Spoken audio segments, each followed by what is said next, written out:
Now our next speaker is Kate Mason. Kate is a community advocate who is concerned about the lack of government and corporate media transparency when it comes to public-private partnership transformations, which are being rolled out in our towns and cities. Kate has an extensive work history in welfare and community development. As a community advocate, she is committed to communities having all the information available to make informed and considered decisions on anything that impacts their lives or their local environment. Please make a very welcome Kate Mason.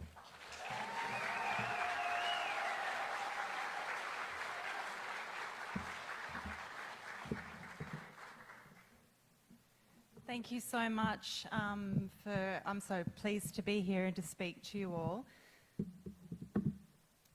So I'm just going to turn, here it is. I'm just going to start with Loonie because I think Loonie is a champion. I'll be speaking about how the climate narrative has been constructed to usher in a new business model to commodify nature, and what this means for us as regular people living in towns, working, being involved in our communities and our families. The starting point to understand is global public-private partnerships. So to paraphrase Ian Davis in a paper called What is the Global Public-Private Partnership? It's a worldwide network of corporate interests, central banks, philanthropists, which are the arms of the multi-billionaire corporate think tanks, governments, NGOs, chosen academic and educational institutions, global charities, unions, and chosen thought leaders. These partnerships control global finance and the world's economy.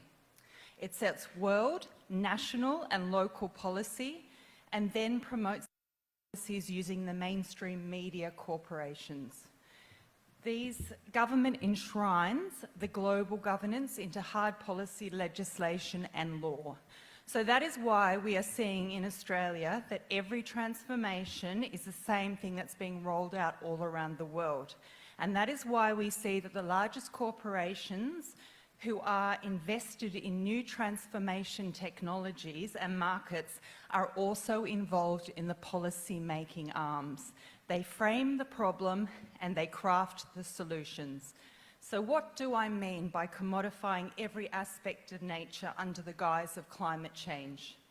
David Babson, who is the Program Director at the Advanced Research Projects Agency Energy, stated in 2019, "The emerging carbon economy is a $1 trillion opportunity according to estimates." And Barbara Basma, CEO of Rabo Carbon Bank, stated in 2021, "It's a bank where not money, but carbon is the currency." So customers contact the bank to buy and sell carbon credits. So to explain a few of the tools through which how they're going to commodify our nature, I'll quickly touch on net zero, carbon offset, carbon credits, natural asset companies, and renewable energy. There are many more aspects to discuss, such as ESGs, but that'll have to be for another time. So what does net zero actually mean? In the words of Catherine Abreu, Executive Director of the Climate Action Network, it means the amount of emissions being put into the atmosphere is equal to the amount being captured. It means that you can release 100 tonnes of carbon in the air, and if you invest in somebody removing 100 tonnes of carbon from the atmosphere, you are then a carbon neutral company. So polluting companies can buy carbon credits. They don't stop polluting. This approach creates a new industry of selling carbon credits. And this new market includes renewable energy systems and carbon capture and storage solutions which don't actually reduce any emissions in practice and are themselves contributing to greenhouse gas emissions. So what are natural asset companies? Under the justification of climate change, the New York Stock Exchange is creating a new class of listed companies based on climate and the benefits that nature provides, and it's called ecosystem services. So examples that they put up there of natural assets are forests, wetlands, coral reefs, as well as working lands such as farms. So what's the issue with this? Well, the wealthiest already own a disproportionate amount of nature and farming land. They will receive the bulk of profit from natural asset companies. They also serve as a strategy for corporates to own and control public common land and water. This equates to land grabs. Countries where the indigenous populations live off the land without land ownership are particularly vulnerable to exploitation. Renewable energy is spoken about as being the answer to the climate. It's called clean energy, as the PR focuses on the aspect that it uses the sun and the wind. But what's not discussed is in 2020, the World Bank predicted a 500% increase in the production of minerals such as graphite, lithium and cobalt by 2050. The International Energy Agency states clean energy technologies often require more critical minerals than their traditional counterparts.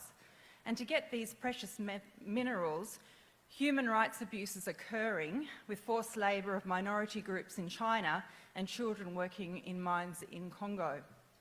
So what's also not discussed is the cumulative effect from the whole life cycle of the infrastructure and environmental toxins used in the infrastructure and their effect on land and water.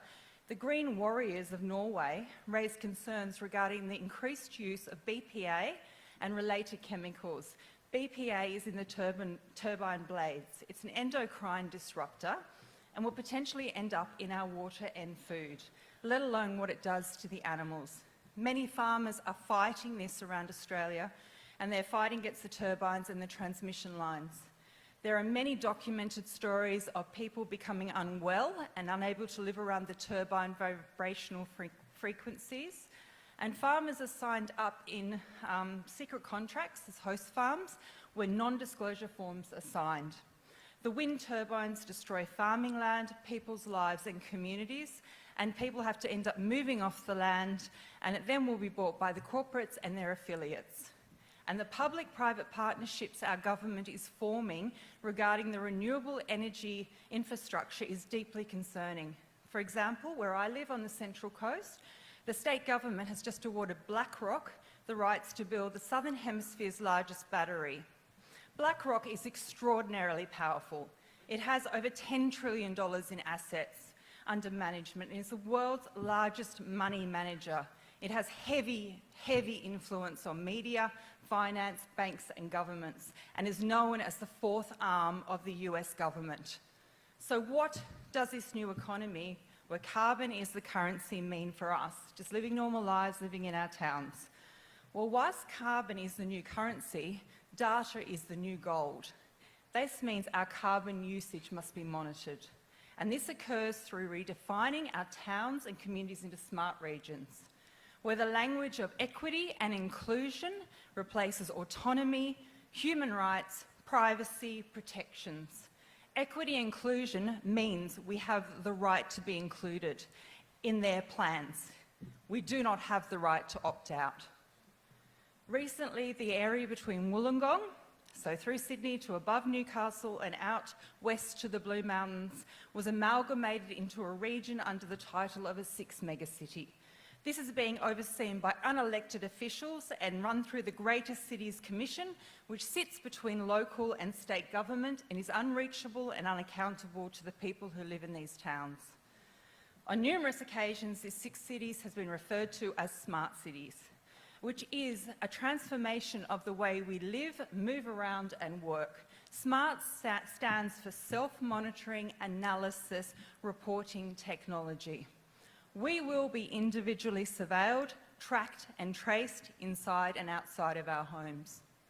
Public-private partnerships are busy working on individual carbon scores. We will be allotted a certain amount of carbon credits which influence where we can go, what we can buy and what we can eat. However, the rich can buy more carbon credits to expand what they're able to do, and those on lower incomes or those who are on middle incomes and increasingly struggling with the crashing of our economy can sell their credits to the wealthier, further increasing the divide between those who benefit from the transformations and those who don't. A massive wealth transfer has already occurred due to the measures implemented through the last few years of COVID. The Daily Mail reported in December 2021 that the top 0.01% of the wealthiest individuals now hold 11% of the world's wealth, up more than 400 billion from 2020. Meanwhile, 100 million people have fallen into extreme poverty. And back to smart cities, we're going to hear a lot more terminology. The Federal Reserve is currently trialling the central bank digital currency, and that'll be trialled. The trial will finish in the middle of this year, but that's being rolled out all around the world and being trialled. You'll also hear about, digital ID, surveillance technology, blockchain, etc. Food systems are being transformed for us to eat in the smart cities. Under a PR campaign of synthetic is sustainable, natural processes are now dangerous and synthetic is going to save us from climate change. And I don't have time to get into everything I'd like to. Oh, I forgot that one. The way everything's just now about carbon and everything else is being ignored. But this is a CSIRO. This actually spells out what's happened to our food systems and what they're implementing with synthetic biology and CRISPR technology, which is where you cut the genes and create new forms of life. You meddle around with absolutely everything. And the whole agenda of the smart cities is that food is going to be grown inside laboratories and off the farms. The reality that makes a fuss, so the elephant in the room, is that to tell us and to make sure that we don't use too much energy, the data surveillance they use to protect the climate is incredibly energy hungry. So in 2020, John Vidal in Climate Change News quotes research showing that the communications industry could be using 20% of all electricity by 2025. And they were only talking about smartphones and gadgets. They're not talking about when they bring in where, every single thing you're doing and your smart meters and every single thing you're using is being analysed. The ecologist.org website stated in 2020 the number of data storage centres worldwide has grown from 500,000 in 2012 to over 8 million today. And it's going to have to increase continually to accommodate 5G and the Internet of Things. So they're using enormous amounts of power to make sure we don't use much power. Surely there has to be a better system that can be put in place. And now I want to speak to the young people. Young people are constantly assaulted with the messaging that the environment is on the brink of collapsing. There's no time and that changes must be made immediately.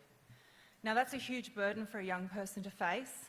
Under this sustained fear campaign, they are co-opted into fighting for the agendas outlined above as the corporatised solutions are fed to children as the only way to save them from extinction. And that is actually how they would feel, that they are going to become extinct. And I just want to point, if you've got a young person, we need to get through to them, we really do. We need to help our young people understand that they are part of a massive PR spin, which is very different from caring for the environment. The lovely nature of young people where they're idealistic, and I was a very idealistic young woman, I'm still idealistic, I still search for a better world, but they are being put through a PR spin and they're being and used as fodder. So Koire Morningstar is the founder of the website Wrong Kind of Green, and this is her book, and in it she talks about the manufacturing of Greta Thunberg and talks about the corporate agenda behind Greta and gets all the affiliates and the funders behind her. Because not surprisingly, one teenager did not get worldwide attention from sitting outside an embassy with a sign off her own steam. Young people are also co-opted by so-called citizen groups such as Extinction Rebellion, who are funded by corporates invested in big oil and renewables, so the wealthier are backing both sides. And so to find out more about the funders of the environmental citizen movements, because most of them have been co-opted, go again to the Wrong Kind of Green and you can see the search NGOs up the top. So this is really good resources for young people. A few additional places I would encourage you to go to find out more is Michael Swift's blog, We Suspect Silence, so very long-term environmentalist, very concerned about what's being rolled out. And this is a fantastic article that talks about, because I haven't been able to do all the things that, how this is really rolling out. This is a fantastic article to get the lay of the land. Ian Davis, and he talks about that global public-private partnership, and that is his article on there, and he lays out how it all is coming down from the top. And to understand the bigger picture of what's going on globally and to find out the United Nations influence, which I haven't been able to have time to talk about, the United Nations is behind all of this, behind the Green Mask by Rosa, Koire, talking about Agenda 21, Agenda for the 21st Century, and how this is all being rolled out. This is just part of it.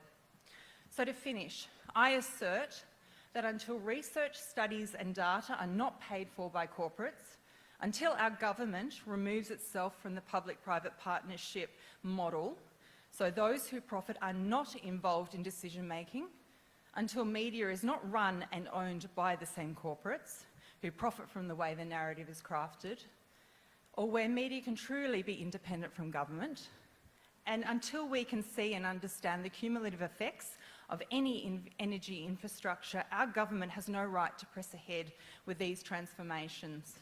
They cannot claim social licence. We are not aware of what is really going on. And I assert that any model which is going to remove basic human rights to autonomy, agency, privacy, and will instead allow for corporatised, centralised control of ourselves and our families, or land, food, education, information, under the guise of climate, must be refused. We must call for transparency regarding the interconnected industries and governance structures commodifying and controlling every aspect of life.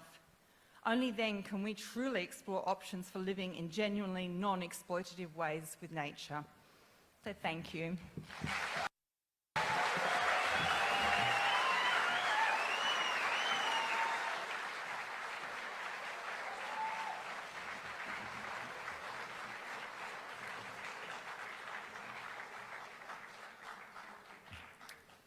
Thank you, Kate Mason.